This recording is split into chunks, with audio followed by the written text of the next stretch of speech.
गर्मी की छुट्टी में ससुराल आए 5 ननंद का परिवार। मम्मी मम्मी जल्दी नाश्ता लाओ ना, बहुत भूख लगी है।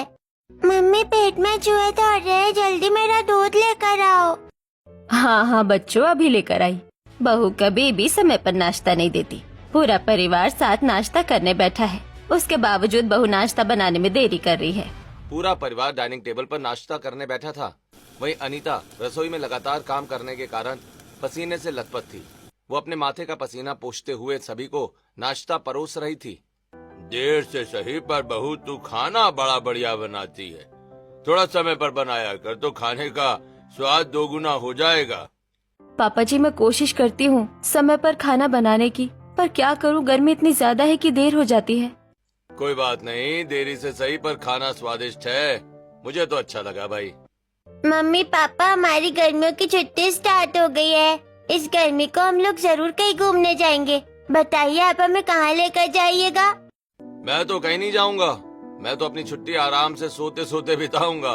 मम्मी जी, पापा जी, अगर आपकी इजाजत हो तो इस गर्मी की छुट्टी में बच्चों के साथ मायके चली जाऊं। बच्चों का भी घूमने का मन है, और शादी के बाद मैं सिर्फ आरव और अनन्या की डिलीवरी के वक्त ही मायके गई थी। इतने गर्मी में अगर बहू अपने मायके गई तो घर का काम कौन करेगा, और घर के इन 2 भूखे मर्दों का पेट कौन भरेगा।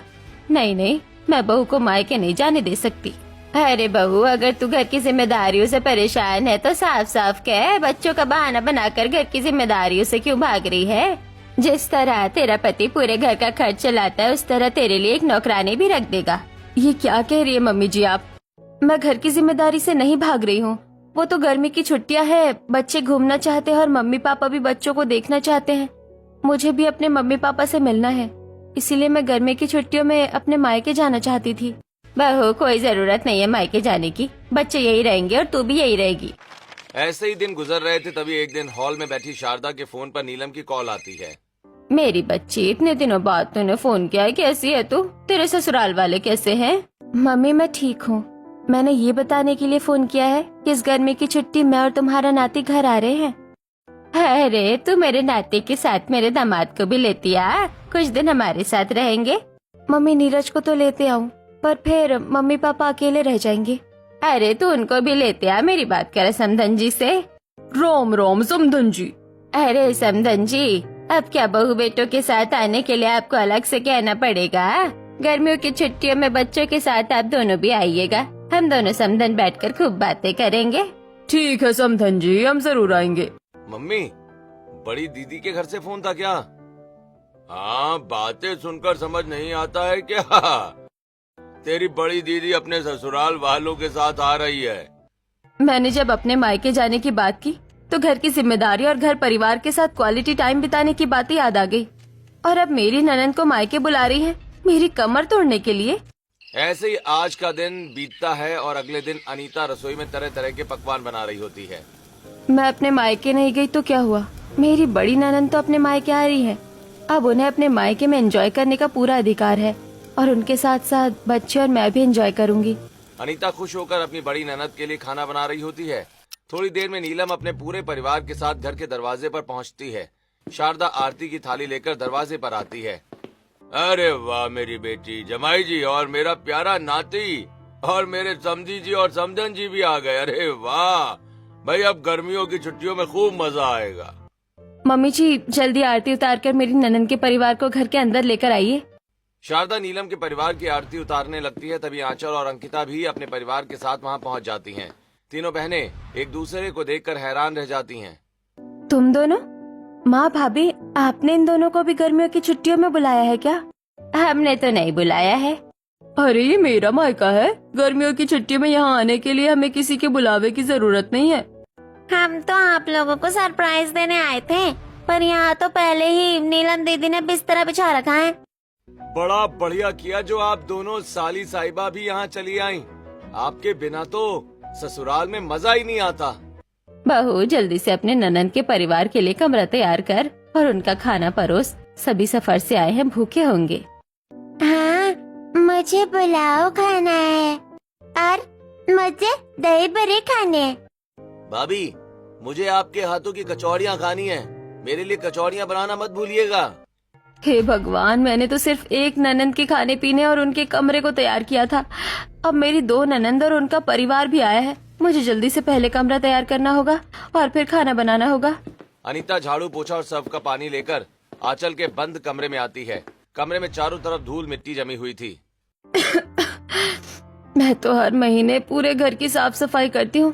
इन बंद कमरों में भी थोड़ी बहुत साफ सफाई करती हूँ। इसके बावजूद यहाँ इतनी धूल जमी है। धूल भी क्यों ना जमे, दोपहर के वक्त तेज लू चलती है कि धूल मिट्टी उड़कर घरों में आती है। अनीता खांसते हुए कमरे की धूल मिट्टी साफ करती है, फिर दूसरे कमरे में जाकर पोछा लगाने लगती है। तेज गर्मी के कारण उसका पूरा शरीर पसीने से भीग जाता है।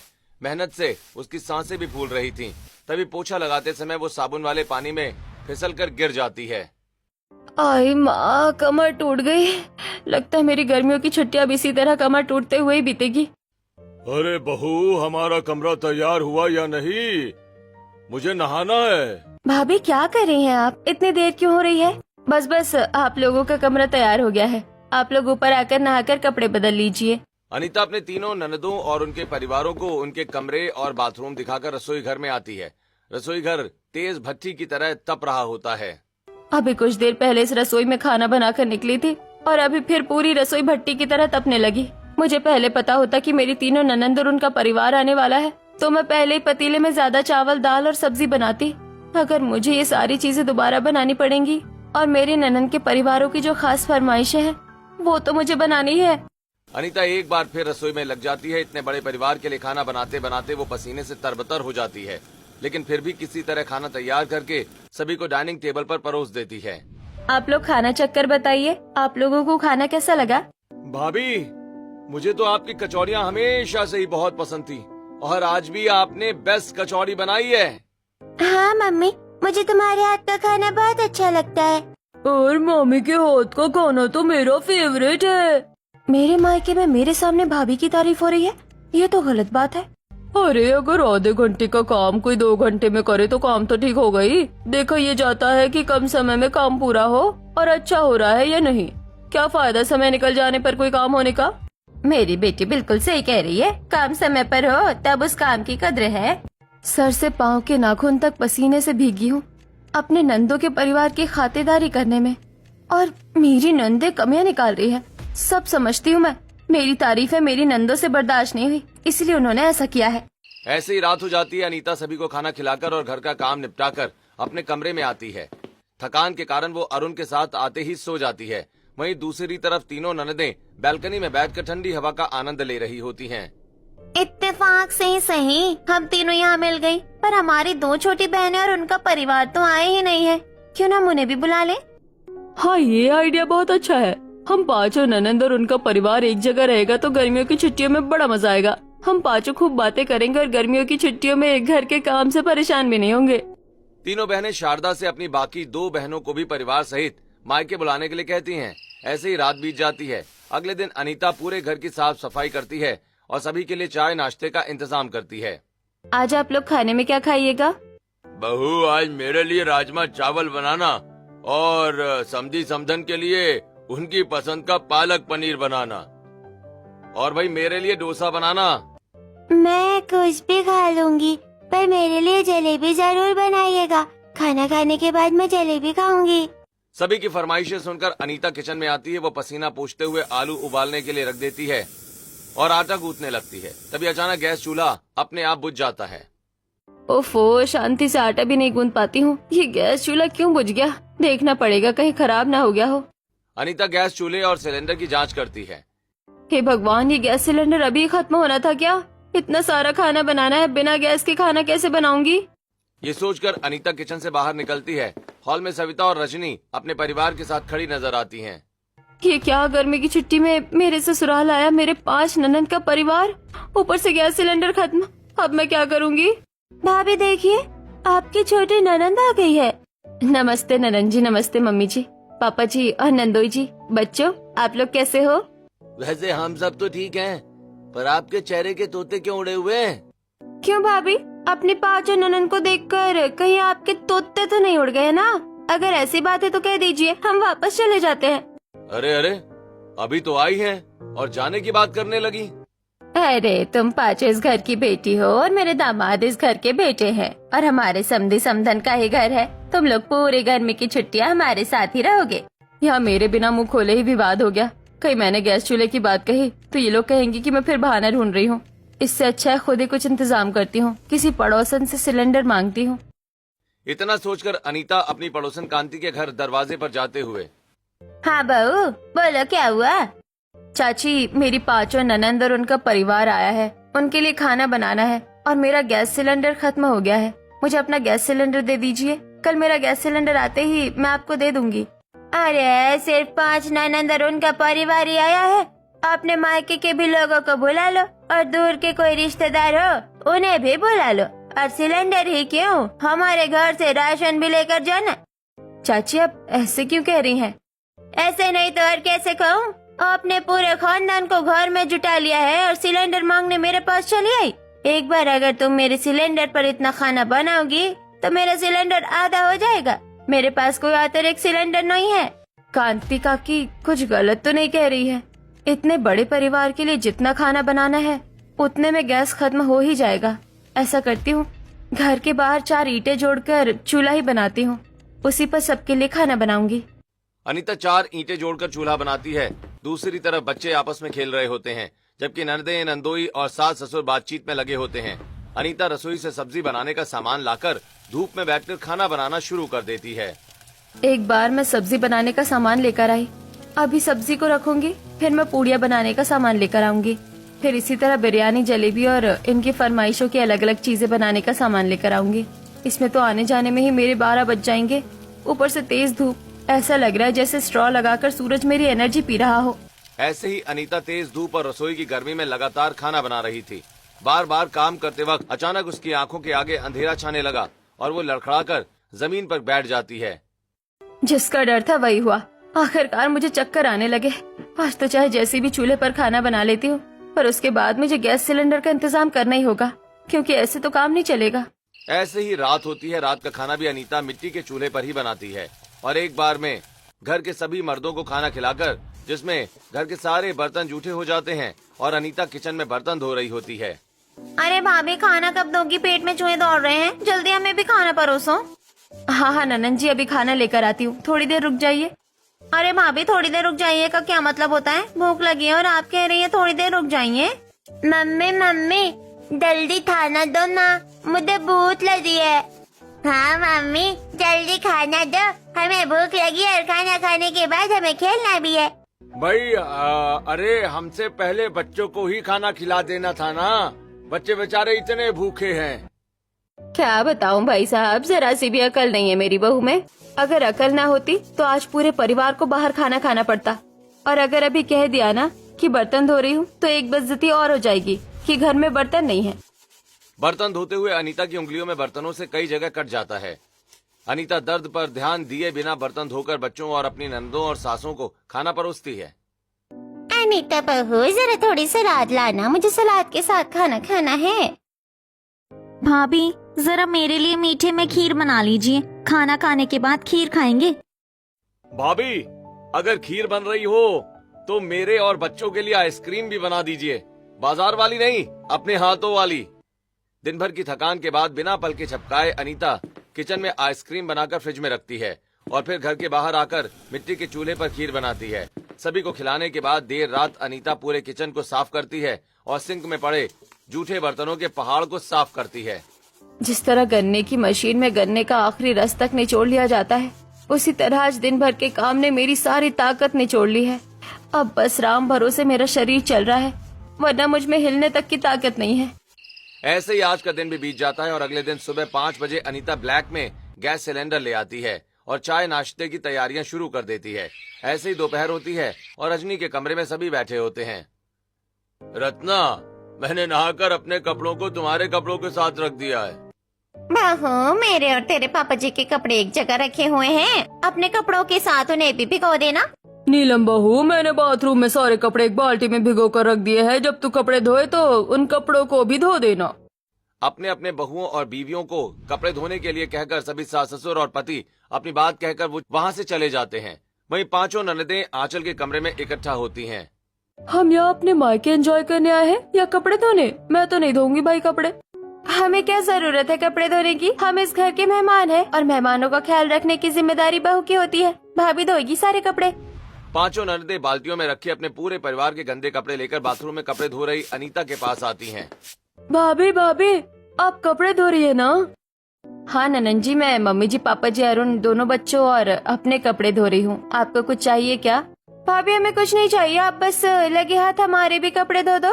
आपके भी कपड़े? पर ये तो 7 बाल्टी कपड़े हैं, मैं इतने कपड़े अकेले कैसे धोऊंगी? आप लोग अपने कपड़े खुद धो लीजिए। ये क्या बहू, अब तो अपना पराया करने लगी? तो अपनी नंदों को अपना नहीं मानती है क्या? नहीं मम्मी जी, ऐसी बात नहीं है, मेरी नंदे मेरी अपनी है। तो ठीक है बहू, तो ये सारे कपड़े धो देना, तब तक हम घर के दूसरे काम देखती हैं। पांचों ननदें अपनी 7 बाल्टी कपड़े अनीता को देकर हॉल में आकर गपशप करने लगती हैं। वहीं अनीता पूरी तरह परेशान होकर गहरी सांसें लेते हुए कपड़े धोने लगती है। कपड़े धोते धोते अनीता के हाथों का नेल पेंट तक उतर जाता है। हे भगवान, मैंने इतने सारे कपड़े धोए हैं कि मेरे हाथों का ये नेल पेंट भी मिट गया, जिसे मिटाने के लिए कम से कम 3 बार नेल पेंट रिमूवर लगाना पड़ता था। आज तो हालत खस्ता हो गई मेरी कपड़े धोने में। कपड़े धोकर अनीता अरुण की मदद से छत पर 4 नई रस्सियां बंधवाती है। अब ठीक है ना अनीता? और रस्सियां नहीं बांधी है ना? तो मैं नीचे जा रहा हूँ। सभी जीजा जी मेरा इंतजार कर रहे हैं और कहीं उन्हें ऐसा ना लगे कि उन्हें बुलाकर हम उनका ध्यान ही नहीं रख रहे। अरुण अपने 5 जीजाओं की सेवा सत्कार में नीचे चला जाता है। वहीं अनीता कड़ी धूप में कपड़े निचोड़ निचोड़ कर फैला रही होती है। तभी पड़ोस की छत पर पूर्णिमा आती है। अनीता दीदी, कितने कपड़े धोने हैं? आज 4 रस्सियां बंधवा ली और आधे घंटे से कपड़े ही फैलाई जा रही हो। क्या करूं बहन, 5 ननंद और उनके पूरे परिवार के कपड़े हैं। 12 बार बाथरूम में जाकर कपड़े लेकर आ चुकी हूँ। अभी एक बारी के कपड़े और लाने हैं और उन्हें अच्छे से फैलाना है। इतनी तो जगह नहीं है छत पर जितने कपड़े हैं। सच बता रही हो अनीता बहन, तुम्हारी हालत देखकर तो पसीने छूटने लगे। न जाने तुमने इतने कपड़े कैसे धोए। मेरे हाथ सुन्न पड़ जाएंगे इतने कपड़े धोने में। अनीता अपने लाल और चमड़ी उखड़े हाथों को देखती है और मन उदास करके कपड़े फैलाकर किचन में जाती है, जहां सभी बच्चे जमीन पर आटा, मैदा, अंडे, तेल का घोल बनाकर होली खेल रहे होते हैं। हैप्पी होली, ये लो। ये लो, मैंने भी फेंका। मम्मी, मम्मी आ गई। मम्मी मम्मी आ गई तो अब क्यों डर रहा है? खेल अपने भाइयों बहनों के साथ। किचन का सारा राशन खराब कर दिया तुमने। किसने किया? किसका आइडिया था ये? सभी बच्चे एक दूसरे की तरफ इशारा करने लगते हैं। वहीं 5 ननदें और पूरा परिवार अनीता की आवाज सुनकर किचन में आ जाता है। बच्चों को देखकर सभी नंदोई हंसने लगते हैं और बच्चों की तस्वीरें खींचने लगते हैं। चुप हो जाइए आप लोग। ननन जी, बच्चों को ले जाइए और नहलाइए, तब तक मैं किचन साफ करती हूँ। नहीं भाभी, हम बच्चों को नहीं नहलाएंगे, ये पूरे गंदे हो गए हैं। आप लोग नहीं नहलाएंगे तो कौन नहलाएगा? आप नहलाएंगे भाभी। वैसे भी आपके ही बच्चों ने हमारे बच्चों को इतना गंदा किया है। मेरे बच्चों ने ये सब कुछ नहीं सिखाया है, ये सबके बच्चों की शरारत है।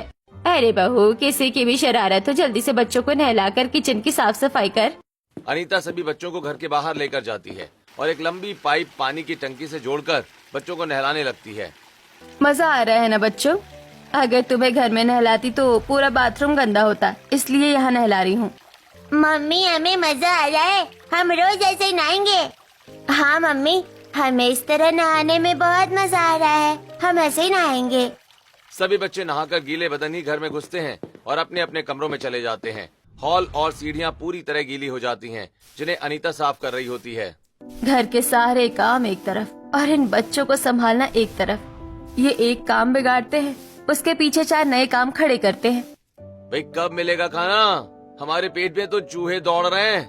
दोपहर खत्म होने को है और अभी तक खाना ही नहीं बना। पूरा परिवार भूखा है, तुम लोग कुछ करती क्यों नहीं भाई? देख रही हो मम्मी, भाभी ने सुबह पेट भरकर नाश्ता कर लिया है और दोपहर खत्म होने को है। अभी तक हमारे परिवार वालों के लिए खाना नहीं बनाया। वो चाहती है कि हमारे परिवार वालों के सामने हमारी बेइज्जती हो जाए। बहू, ये क्या सुन रही हूँ मैं? तू अपनी नंदों की बेइज्जती क्यों करवाना चाहती है? माँ जी, मैं किसी की बेइज्जती नहीं करवाना चाहती हूँ। बच्चों ने सारा राशन खराब कर दिया था, पहले मैंने उसे साफ किया, हॉल की सफाई की और अब राशन लेने जा रही हूँ। बहू, बहाने बनाने में तुझसे कोई नहीं जीतता। जा जल्दी राशन ले आ। अनीता पूरे हॉल और सीढ़ियों की सफाई करती है और फिर पूरे किचन की सफाई करती है। उसके बाद दोपहर की चिलचिलाती धूप में राशन लेने घर से दूर राशन की दुकान पर चली जाती है। क्या बात है, इस महीने बड़ी जल्दी राशन लेने आई हो आप, वो भी 5 गुना।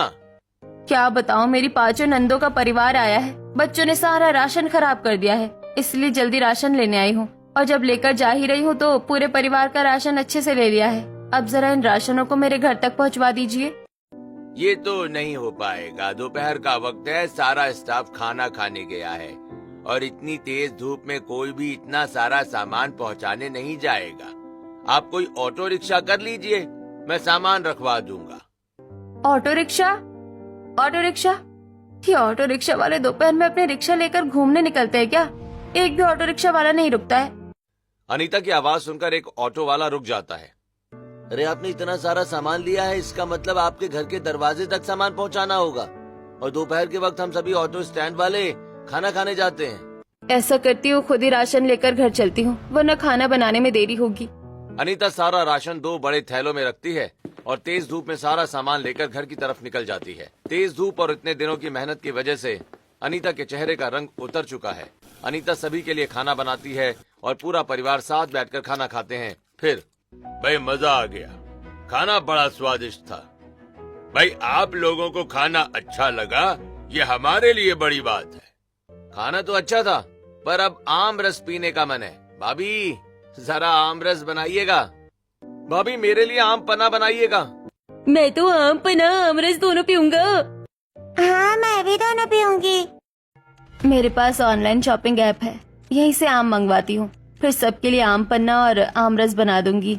आज पहली बार इन लोगों ने मेरी पसंद की चीज की डिमांड की है, इन्हीं के बहाने मैं भी पी लूंगी। अनीता ऑनलाइन कच्चे और पके आम ऑर्डर करके घर में मंगवाती है, जिसे शारदा देख लेती है। बहू तू चाहती तो बाजार जाकर अच्छे आम लेकर आ सकती थी, पर तूने मोबाइल से केमिकल वाले आम मंगवाए हैं। मैं देख रही हूँ, जब से मेरी बेटी आई है तू बहुत काम चोरी करने लगी है। काम चोरी? सुबह 5 बजे से उठकर मैं अब तक कामों में लगी हूँ, और इतने दिनों से काम करते हुए शरीर का अंग टूट गया है, और ये कहती है कि मैं काम चोरी करती हूँ। शारदा की बातें सुनकर भी अनीता सभी के लिए आम पन्ना और आम रस बनाती है और अपनी ननद, नंदोई, ससुर और पति को आम रस और आम पन्ना पिलाती है, जिसमें सारा आम रस और आम पन्ना खत्म हो जाता है।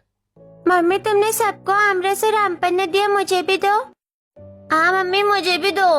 बच्चों तुम्हारे लिए मैं कल बना दूंगी, अब ये आम रस और आम पन्ना खत्म हो गया है। मैंने तो सभी के लिए ही बनाया था, पर मेरी ये 5 भूखी नंदे है ना, इन 5 ने मेरे और बच्चों के हिस्से का आम रस और आम पन्ना भी पी लिया। ऐसे ही कुछ दिन बीत जाते हैं और एक दोपहर अनीता अपने कमरे में आराम करने के लिए लेट जाती है। आज पूरे 15 दिन बाद मुझे दोपहर में थोड़े आराम करने का मौका मिला है। एक अच्छी गहरी नींद लूंगी ताकि मेरा ये उतरा हुआ चेहरा ठीक हो जाए। अनीता की आंख लगती है तो वहीं दूसरी तरफ सभी बच्चे 5 ननद के पास आते हैं। मम्मी मम्मी बाहर बहुत तेज धूप है, आप लोग हमारे साथ खेलिए ना, हमें खेलना है। जाओ तुम सभी बच्चे यहाँ से, हमें बात करने दो, जाकर अपनी मामी के साथ खेलो। सभी बच्चे अनीता के कमरे में आते हैं और तकिए, खिलौनों और अनीता की मेकअप की चीजों से खेलने लगते हैं, जिससे अनीता की नींद खुल जाती है। हे भगवान, इन बच्चों ने मेरे कमरे का भी कचरा बना दिया, मेरे सारे समेट कर रखे हुए कपड़े भी बिगाड़ दिए। ये बच्चे हैं कि आफत की पुड़िया। मामी आपका ये मेकअप का सामान कितना अच्छा है, मुझे इससे खेलने में बड़ा मजा आ रहा है। तुम सभी बच्चे जिसके हाथों में जो है वो सब अभी रख दो। नहीं मैं तुझे खिलौना नहीं दूंगा, तू तोड़ देगा, दे मेरा खिलौना वापस। नहीं तू मुझे ये खिलौना दे, मुझे इससे खेलना है। Aarav, Ananya, behave yourself. जाओ तुम दोनों अपने कमरे में बैठकर पढ़ाई करो, वरना दोनों के गाल लाल कर दूंगी। और सूरज तुम यहाँ आओ, मैं तुम्हें पढ़ाने बैठती हूँ। वैष्णवी तुम डॉल हाउस से खेलो, मेरे मेकअप के सामान से नहीं। और तुम वीडियो गेम खेलो। अनीता अपने प्यार भरी डांट से बच्चों को समझाकर अलग अलग खेलने बैठा देती है और खुद भी बच्चों के साथ बैठकर खेलने लगती है। ऐसे ही कुछ दिन बीतते हैं और एक शाम पूरे परिवार को एक फंक्शन में जाना होता है, जिसके लिए अनीता अपनी 5 ननद और बच्चों को तैयार करती है और थकी हारी अपने कमरे में तैयार होने लगती है। अरे अनीता, ये क्या हो गया है तुम्हें? पूरी बूढ़ी लग रही हो तुम, बिल्कुल चमक नहीं रही तुम्हारे चेहरे में। खुद का ध्यान क्यों नहीं रखती हो भाई? अब ऐसी बूढ़ी वाइफ को लेकर मैं फंक्शन में घूमूंगा तो। जरा सी शर्म नहीं आ रही है ये बात कहने में इन्हें? इन्हीं की 5 बहनों और इनके परिवारों की वजह से मेरी ये हालत हुई है। खुद तो अपने 5 जीजा के साथ लूडो, कैरम और चेस खेलते हैं, और यहाँ इनकी 5 बहनें मिलकर मुझसे कबड्डी खेलती है। ऊपर से काम चोरी की उपाधि दे रखी है।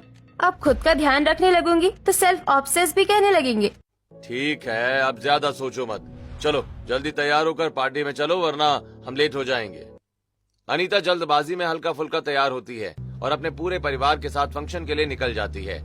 ऐसे ही कुछ दिन बीत जाते हैं और एक दिन अनीता सीढ़ियों पर पोछा लगाते हुए बच्चों के खिलौने की गाड़ी से फिसलकर सीढ़ियों पर गिर जाती है, जिससे अनीता के सिर पर चोट लग जाती है और अनीता बेहोश हो जाती है, जिसे देख पूरा परिवार अनीता को कमरे में लाता है।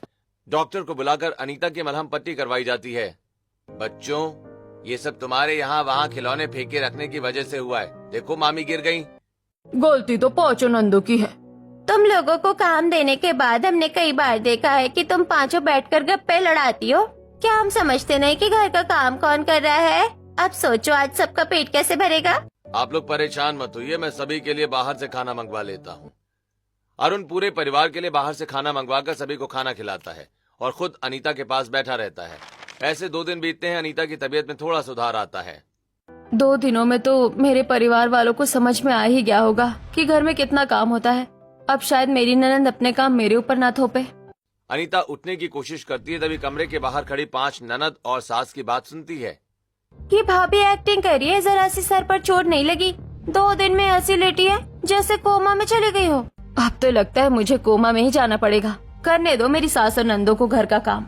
अनीता आंखें बंद करके लेट जाती है। वहीं 2 दिनों से बाहर का खाना खाकर सभी मर्द और बच्चे परेशान होते हैं। अरे बहुओं, या तो तुम सभी अपने अपने ससुराल वापस चलो या फिर यहाँ घर में खाना बनाओ। बाहर का खाना अब नहीं खाएंगे हम। और थोड़ा घर की साफ सफाई भी कर दो भाई। घर के मर्दों के कहने पर 5 ननदें मिलकर घर का काम करने का फैसला करती हैं। पसीने से भीगी नीलम रसोई में खाना बना रही है। ये भाभी इतना सारा खाना अकेले कैसे बनाती थी? मुझे तो आधे खाने में ही चक्कर आने लगे हैं। नीलम गुस्से में खाना बनाना छोड़कर किचन से निकलती है। दूसरी तरफ घर भर के कपड़े धो रही आंचल सारे कपड़े फेंककर काम करने से मना कर देती है। वहीं अंकिता, सविता और रजनी घर के काम करते हुए कभी फिसलकर गिर जाती हैं, तो कभी आपस में झगड़ने लग जाती हैं और काम करने से मना कर देती हैं। वहीं शारदा तेज धूप में घर भर की सब्जियां लेकर आ रही होती है। बहू, रोज इतनी धूप में ये भारी सब्जियां लेकर आती थी क्या? तभी तो उसका चेहरा इतना उतर गया था। इतनी तेज धूप में इतना सारा सामान कोई कैसे लेकर आ सकता है? ऐसे ही 2 दिन बीतते हैं और फिर 1 हफ्ता बीतता है। 5 ननद और शारदा अनीता के पास आती हैं। मम्मी, ननद जी, अब मेरी तबीयत पहले से बहुत अच्छी लग रही है। बहू, तेरी तबीयत अच्छी लगे या ना लगे, इससे हमें कोई मतलब नहीं है। तू क्या सोच रही है? इतने दिनों से तू बिस्तर पर बैठी है तो हम घर के कामों के लिए तेरी मोहताज बनेंगे क्या? ठीक है मम्मी जी, मैं आपकी बात समझ गई। वैसे मैं ये कह रही थी कि मैं अपने मायके जा रही हूँ। नहीं बहू, तू मायके नहीं जा सकती। जब मेरी 5 ननद अपने पूरे परिवार के साथ अपने मायके आ सकती है, तो मैं सिर्फ अपने 2 बच्चों के साथ अपने मायके क्यों नहीं जा सकती? मैं जरूर जाऊंगी। अनीता एक छोटे बैग में 4 कपड़े रखती है और अपने दोनों बच्चों के साथ मायके निकल जाती है। जाने दे बेटी अपनी भाभी को, चल हम सब मिलकर घर के काम करते हैं। क्या घर के काम? नहीं नहीं माँ, हम यहाँ गर्मियों की छुट्टी मनाने आए हैं, काम करने नहीं। हम तो जा रहे हैं अपने कमरे में। 5 ननद जब नीलम के कमरे में आती हैं, तो अपने अपने गहने लेकर आपस में बातें करने लगती हैं। मैं बड़ी हूँ इसलिए मैं घर का काम नहीं करूँगी। तो मैं छोटी हूँ, मैं भी घर का काम नहीं करूँगी। मेरे पास सबसे ज्यादा गहने हैं, मैं भी काम नहीं करूँगी। तब तो मेरा पति मुझसे ज्यादा प्यार करता है, मैं भी कोई काम नहीं करूँगी। 5 ननदें घर का काम करने से मना कर देती हैं। वहीं किचन में जूठे बर्तनों का पहाड़, गंदे कपड़ों से भरी बाल्टियां और पूरे घर में पैरों के गंदे निशान देखकर, शारदा, बहू के बिना हमारी इज्जत नहीं बचेगी हमारी बेटियों के ससुराल वालों के सामने। जल्दी से बहू को लेकर आना पड़ेगा। रामलाल और शारदा तुरंत अनीता के मायके पहुंच जाते हैं। बहू, ससुराल चल, तेरे बिना तेरे ससुराल का एक पत्ता भी नहीं हिल सकता। बहू, मुझे अपनी गलती का एहसास हो गया है, जल्दी घर चल। अनीता अपने सास ससुर के साथ ससुराल लौट आती है और पहले की तरह पूरे परिवार का ध्यान रखने लगती है। कुछ दिनों के बाद उसकी 5 ननदें अपने अपने परिवार के साथ वापस चली जाती हैं। इसके बाद अनीता भी अपने बच्चों के साथ 1 हफ्ते के लिए मायके चली जाती है।